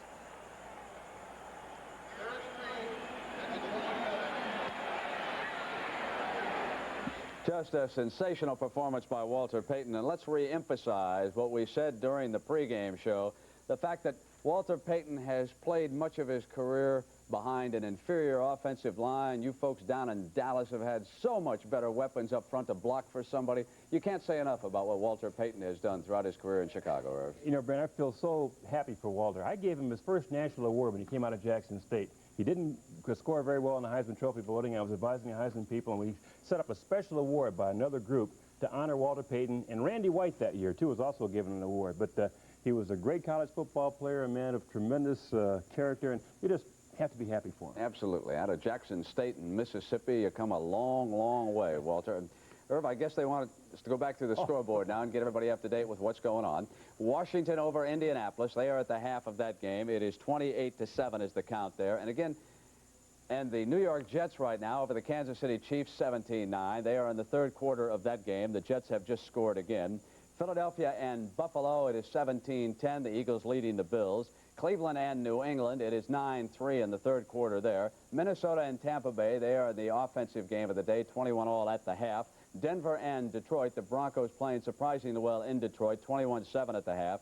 Miami and Dan Marino all over Pittsburgh, 21-0 at the half. And, of course, St. Louis and Dallas, 14-13. Cowboys trailed by a point. Cardinals normally start very quickly, of course, and the Cowboys have come on in the 2nd half. They have not lost to St. Louis at home in Dallas since 1977. Let's go back now to Frank Lieber and Dick Vermeil. Frank? Thank you very much, Brent. Still at halftime, 1-point ball game with St. Louis leading the Cowboys. Dick Vermeil by my side. We were talking about some of the calls in the first half by Jim Hannaford, particularly in those 4th down situations where they went for the fake on the punt, on the field goal, and the Cowboys stopped it in each instance. A little questionable, isn't it? Well, evidently, you do those things, Frank, because in game preparation, you recognize something you can do with your punting team by surprise to get the big play, and also in your field goal team. The other reason you do them sometimes as a coach is maybe you don't think you can beat them square up, offense, defense, and you need a big play out of your kicking game that you won't get maybe out of a punt return or kick return, so you take a couple chances. Sometimes they work, sometimes they backfire. I think so far they have backfired. Well, they certainly backfired on the first instance because the Cowboys had only 40 yards to go for the touchdown, and Dorsett covered that in 33. More of a defensive game, I think, than we possibly thought coming in. Well, we said here in the first quarter, we both made the comment, hey, it's going to be an offensive game. You know, both teams going up down the field. But I think St. Louis can feel real good because they're playing them better than even right now, and they have the point lead. And if they can come out and play with poise in the 2nd half, it could be their game for the first time in a long time. Well, we're looking forward to a great 2nd half. Hope you'll stay with us. We'll be back at Texas Stadium for the start of 2nd half action in just a moment. Frank Lieber along with Dick Vermeil. We're back at Texas Stadium ready to start the 2nd half of play between the Dallas Cowboys and the St. Louis Cardinals. One thing in talking to the Cardinals people, they haven't beaten the strong teams in their division recently. They are 0-7 in their last few outings against the Cowboys and against the Washington Redskins, and they're going to have to pull off a victory or two over those teams before people take them really for, serious. They're going to have to, but it looks like to me that they now are the caliber of team can do that on any Sunday, and maybe, Frank, get going and do it more than one Sunday in a row. They're impressive. Remember last year when we did them, they went ahead right away, but then all of a sudden it sort of disintegrated and the Cowboys took over. But right now it doesn't look that way to me. I think they're playing them man for man real well. Neil O'Donohue will be kicking off, and the deep men for the Cowboys, Chuck McSwain on the right and Gary Allen on the left as we head into the 2nd half of action. Coming down on McSwain's side at the 14-yard line, 15, 20, and forward to about the 24. And that's where Dallas will put it in play to start the 2nd half. Gary Hogeboom, the Cowboy quarterback, 11 out of 21 in the first half, with 123 yards. Mr. Bates is the first man. Here it is, right? Look at this guy coming, number 46. He likes to make that play. It's Victor Heflin. He gave it a good shot, but he couldn't hold McSwain, and he squirted away from him. Those special teams are so important. So Heflin it was for the St. Louis Cardinals, who came down in coverage and couldn't quite get to McSwain. 1st and 10, Cowboys ball at the 24-yard line, and they start with Ron Springs taking the handoff out to the 26-yard line. Former recruit of yours at UCLA, huh? I recruited him my last year prior to going to Philadelphia, and I thought I had him coming there. I can remember, you know, really showing him UCLA in the Malibu Beach area and things you don't see when you come from the Midwest area and that. But we took off and went to the Eagle program, and then he went on and went to Ohio State and had a great career. Picked up 3 yards in the play. It'll be 2nd down 7. Walter Payton now has 71 yards in that game in Chicago, and that was exciting getting to watch that thing, wasn't it? It was. Very emotional. Can you imagine being the best there ever was at something? I mean, I can't even visualize imagine it. No, neither can I. I'll never get close. 2nd down 7 from the 27. Hogaboom with the fake to Tony Dorsett has all day to throw the football and overthrows Renfro, and we got a marker thrown at midfield. I think it's an illegal contact, Frank, let's as I see saw who it. touched who down at the 50-yard line. In fact, it was not near Renfro. It was over in the area where Doug Donnelly was with Wayne Smith. Right, I think there was contact made there. It's against the St. Louis Cardinals. Holding number 44, defense, 1st down. Smith on Conley. I didn't see the holding, but I did see the contact downfield. And remember the rule that was passed: you can't make contact with that guy, you know, after 5 yards downfield. That carries with it the automatic 1st down. So the Cowboys will have a 1st and 10 at the 31-yard line. The penalty is only 5 yards. Just underway here in the 2nd half at Texas Stadium. The Cardinals leading the Cowboys 14-13. We'll go back to 77, the last time that the Cardinals beat the Cowboys at Texas Stadium. Hogaboom. 1st down, Donnelly at the 45-yard line on the little slant in. Lionel Washington, number 48, makes the stop. Little play action fake that froze E.J. Jr. from getting out from underneath there as a linebacker, and he couldn't get there. And the corner has to make the play. And the corner has a tough time, Frank, if he doesn't get underneath help on stopping that slant pattern. 13-yard pickup on the play and a Dallas 1st down at the 45-yard line. Tony Dorsett in the 1st half at 61 yards rushing in 9 carries. Still looking for his first 100-yard game of the year, but obviously has a good start on it. That includes a 33-yarder for a TD. Hogaboom. Somebody hit his arm, and that's an interception. E.J. Jr. at the 40, 30, 20, down to the 10, and dragged down at the 3-yard line. Someone got a hold of Hogaboom's arm. We got a penalty marker thrown, but I think it happened after the interception. Let's wait and see. I think Al Baker came around the outside and hit his arm. Watch Al Baker now, the defensive left end on... Let's see what they're going to call. The flag was thrown at about the 35-yard line. And it's going to be a clip against the Cardinals. Now, when did it happen? We assume it happened after the interception, so it will wipe out part of the return, but the Cardinals will get the football. Clipping number 51 on the intercepting team. 1st down. So in a sense, the Cowboys get a break. They did. Big Al Baker came around the outside on that. I think it was Al anyway. I couldn't tell. Here he is. See the left-hand side of your screen coming around. Jim Cooper, number 61. He's got a nice hard outside rush. Slap, puts the arm under. He grabs him with his one hand. Comes over the top. Just barely flicked it, I guess. 1st down for the Cardinals at the Dallas Cowboy 49-yard line following the interception by E.J. Jr. Neil Lomax directing the one-back attack, and that one-back is O.J. Anderson.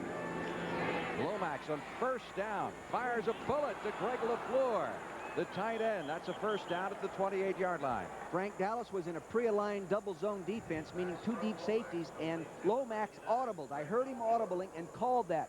That pattern right there with a tight end down in between those 2 safeties is really tough to defense. This guy was once a high draft pick of yours, wasn't Number 3, that shows you how smart I am. I let him go in the final cut. He can run real well, especially in a straight line. He has that great straightaway speed. 21-yard pickup on the play, and the Cardinals have a first down at the Dallas Cowboy 28-yard line. Earl Farrell, number 31, in the backfield, along with O.J. Anderson. Lomax, good protection. Marsh juggling the ball, can't hold it. Dexter Klingscale back there defending as Marsh was doing a juggling act on the 10-yard line, and Lomax says, oh my goodness, you got to hold on to those. You should see Lomax's reaction right now. He's got both feet together, both hands clenched. Here we go. You can see it goes up in the air. Now he's trying to reach back. Good concentration. Number 80, Duck Marsh. All right, Dexter Klingscale comes in there and breaks it up. That'll set up a 2nd and 10 for the Cardinals at the Cowboy 29-yard line. That was real good concentration. He was following. You can almost see his eyes following that ball bouncing around. A look at the rushing game for 1984. Comparison there. Again, the one-back set. Tilley right side. Here comes a blitz. Lomax rolling out. LaFleur caught by Klingscale, but that should be very close to another first down at the 19-yard line. It's like they'll spot it just short. Greg LaFleur, who was the backup tight end to Doug Marsh. He came in with 8 passes. Now he's up to 10 already for this season. Caught 12 last year. Again, he has that good long stride, and once he gets moving, he can run pretty fast. Just short of the first down. It'll be 3rd and 1 for the Cardinals at the Cowboy 19-yard line. Cardinals lead it by 1, 14-13. Tilley comes out. So does Green. They put in the extra tight end to beef up the blocking. Randy Love, number 40, joining Anderson in the backfield. And Love, it is diving over the left side. There's a flag down. I don't know if he made that, Frank. Steve DiOssi, number 55, coming in at middle linebacker, did a nice job of polishing him off. Cowboys are without the services. Offside, it'll be against Dallas, so that'll be an automatic first down. Cowboys are without the services of their outstanding rookie middle linebacker, Gene Lockhart, who broke a thumb in practice this week, and DiOssi is backing up Brunig. Offsides, number 72, defense lined up in a neutral zone. First down. Too Tall Jones picks up the penalty. The Cardinals pick up the first down at the Dallas 14. Too Tall, so tall. At 6'9", he didn't realize how far he could stretch. He had that helmet just a little in there. Tilley breaks the huddle to the left side. Roy Green to the right. The give is to Anderson. 10-5. Anderson to about the 3-yard line. Randy Clark, the offensive center, did a nice job of pulling out, believe it or not, after he snapped the ball and came on around to get involved in trying to lead the play. Now watch the offensive center, a little different move. Watch him snap, now watch him come on around. See him pulling around there, trying to find the linebacker, Brunig, number 53. Jeff Coat, number 70, working inside out off Lewis Sharp's block. Nice job by the defensive end, number 77, Jim Jeffcoat. So Jeffcoat makes the tackle, but the Cardinals, with an 11-yard pickup by Anderson, have the 1st and goal at the 3-yard line. Anderson now with 85 yards rushing in 15 carries as the Cowboys send in their goal line defense.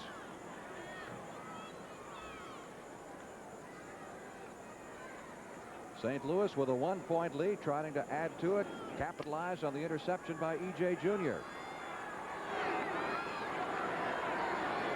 One back setup with Anderson. Tilley to the left side, Green to the right.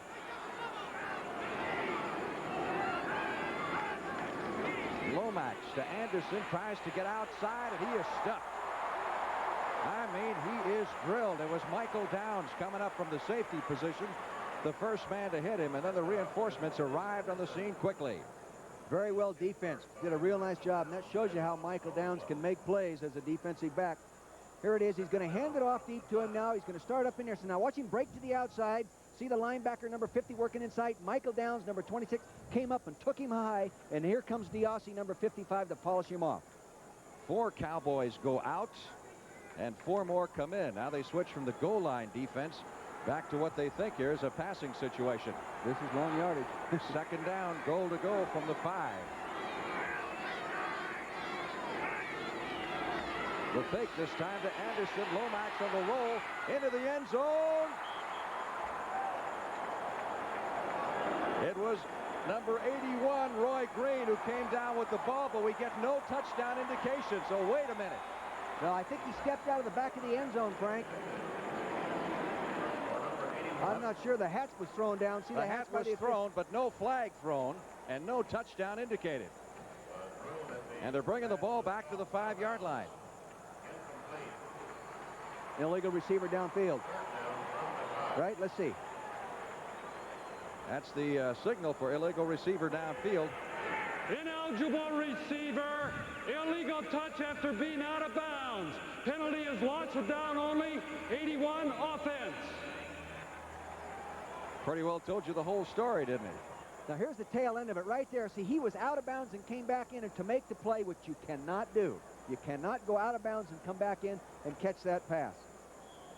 So a loss of down on the play, which makes it 3rd and goal to go from the 5-yard line. Frank, this 5 yards or 6 yards they have to go to score on 3rd down inside this area is really long yardage. You can't believe how tough it is to score when you're in this situation.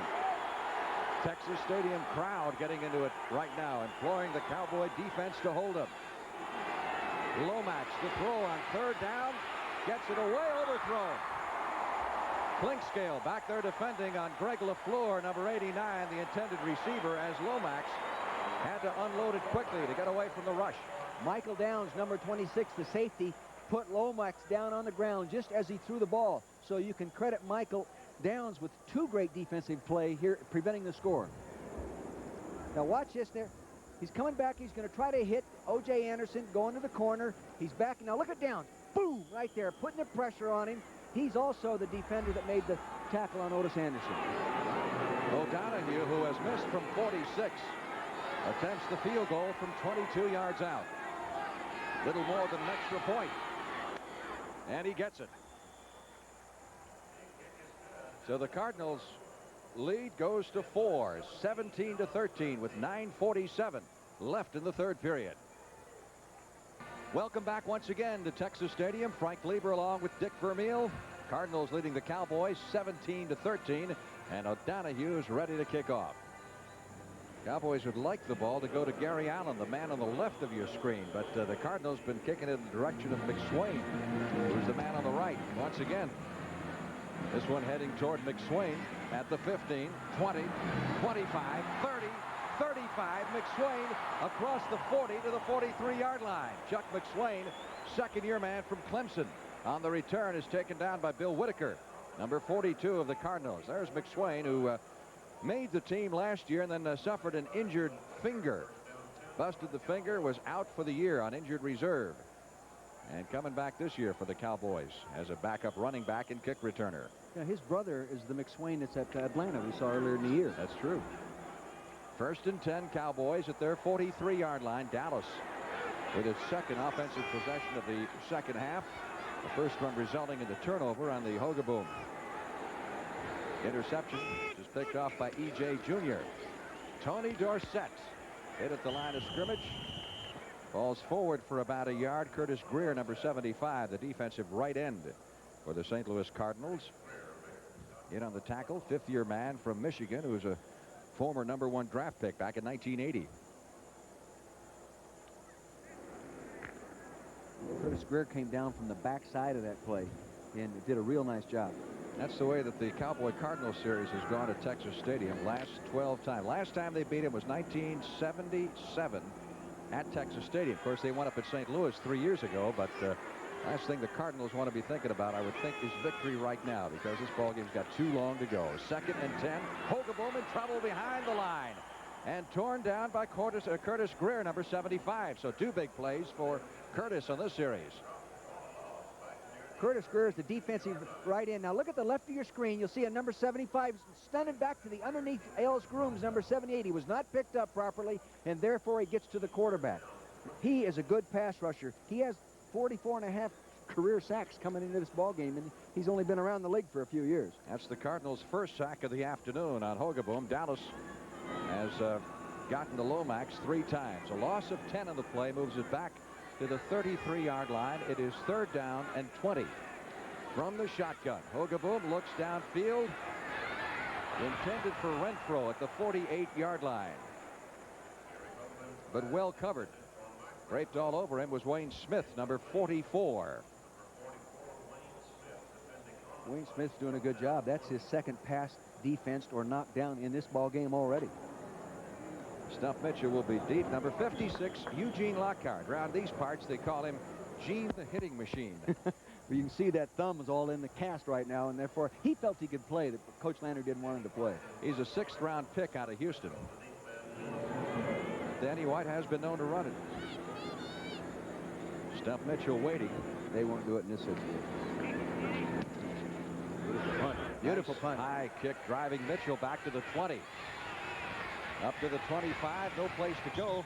And rather than take the punishment, he goes out of bounds. 4.3 plus on the hang time and 45 yards on the punt. Timeout with 8 minutes, 16 seconds left to play in the 3rd period. And the Cardinals in front. Steamy afternoon here in Dallas. Temperature in the low 80s. Very high humidity as the Cardinals bring it up to the line of scrimmage. 1st and 10 at their 28-yard line. They lead the Cowboys 17-13 midway in the 3rd period of play. O.J. Anderson looking for some running room. Across the 30 to about the 31-yard line. Randy White and Jim Jeffcoat on the stop. You know, both these clubs are celebrating 25-year anniversaries this year. Cowboys, as you can see by their jerseys, have that star in the front of their jerseys indicating this is their silver season, and the Cardinals, on the other hand, celebrating 25 years in St. Louis. You know what I didn't realize, and something I read during the week, that they are actually the oldest NFL franchise? I didn't realize that. New England ahead early in that game, now trailing. Keep you abreast of all the scores. 2nd down 8 for the Cardinals at the 30. Well, he had the tight end Doug Marsh, number 80, wide open. Simply overthrew him. You know, when a quarterback, Frank, throws the ball that high, when he's throwing it quickly, sometimes he gets back on that back foot and he doesn't follow through, and the point of the ball stays up and he just throws it over the top. Lomax can't believe I just did that. No, look at him. He's smiling, isn't he? He must be confident. Well, they better not get too confident too early. One stat that's interesting to keep in mind, that the Cowboys have had only 7 points scored on them in the final period of their first 5 games, total of 7. So they usually come on strong in the last quarter. Everybody up there, Frank. 3rd down 8. Could be a blitz. Let's see. Flag down. They were coming. Green broke the tackle at the 50. He'll go unmolested. And if the penalty is against the Cowboys, the Cardinals have 6 on the board. No, I thought the penalty was on Dallas. Let's see. The officials are going to confer. That's a 69-yard throw, and it will count. That's a side adjustment safety blitz. Offside, nose guard, defense, decline, 6 points. They tried to time the count of Lomax's cadence, which they did very successful a couple of weeks ago against Lynn Dickey of the Green Bay Packers, but that time it didn't work, and they broke the big play on him. They broke the big play. That's the chance you take with the blitz. No inside safety. Now you'll see Roy Green right in the middle of your screen. Now watch him slant inside there. No help inside. He breaks the tackle right there, and off he goes. Again, a running back in a wide receiver position with great speed. Roy Green with 4 catches and a total of 125 yards. Once again, doing a job on the Dallas Cowboys. Curran puts it down. O'Donoghue's extra point try is good. And it's the Cardinals coming on strong in the 3rd period of play. St. Louis 24, Dallas 13. We'll be back in just a moment. Cardinals leading the Cowboys 24-13. 71 yards. It took him just 3 plays in the big one. A 69-yard throw from Lomax to Roy Green. O'Donoghue ready to kick off. Again, McSwain is back there deep along with Gary Allen. 7 minutes, 20 seconds left to play in the 3rd period.